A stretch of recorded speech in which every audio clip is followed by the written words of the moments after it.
guuleysatay $100 oo u dhiganta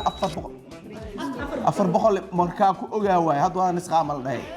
wuxuu marooyaa oo ku fiirinaa because waxa la dhahay still 400 380 waa fiirinaa $100 to ringgit Malaysian so wuxuu maraa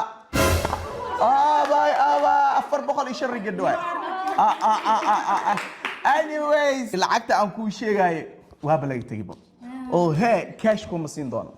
sidoo kale transfer ma ku siin doono oo waxaan ku siin doonaa Premier Wearable waa waree qofka u horeysay oo Premier Wearable ku guuleysato waay ada dalbanaysid oo waxaan ku shuu karaa saacad fargal oo kiyaalo jijin yani iyo welibana boortikayaw ka rabtid ayaan ku shuu doonaa lacagtaada oo $100 ah marka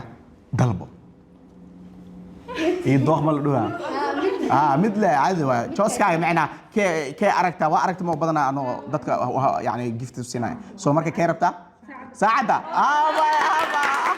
ساعدة الوقت أنا يحرنتها ويلي من إن شاء الله وكسين دونا ندعسو كسين دونا لكن وحسوس ميدان ديار واي oo sidoo kale saacadan waxay ku xiran tahay bangigeeya ama appkeeya Premier Wearable soo waa ka xiri doona oo remove ayaa dhigi doona remove kan wax lagu talgal wax kalmaan hadii la cali shaygaas uu ka dhumo oo kale ama meel uu tagtid oo kale ina halka aad ka maamushid oo aad ka xirtid soo marka halkaan ka xir doona kadibna ida siin doona mid cusub baa si ilaa laakiin gift kale ana ugu talgal waayo oo aan siin doona insha Allah waayahay waa ku sida abgareen doona insha Allah waan ku transfer garan doona meel alaal meesha joogtid ayaa ku taawanay oo waa soconay oo he wal hol mar adduunka waa faanto saale humble and welcome to game 27 man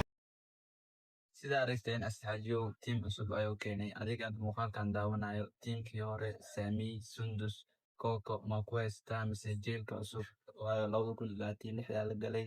team xabsi oo cusub oo generation oo dhalinyaro ah ayaa la keenay sidee u aragtaa teamkan mise waxa ku haystaa teamkii hore nala wadaag teamka ku haystaa jeclaale asxaajiyo inuu geemanka iyo barnaamijyada sameynaa uu soo daro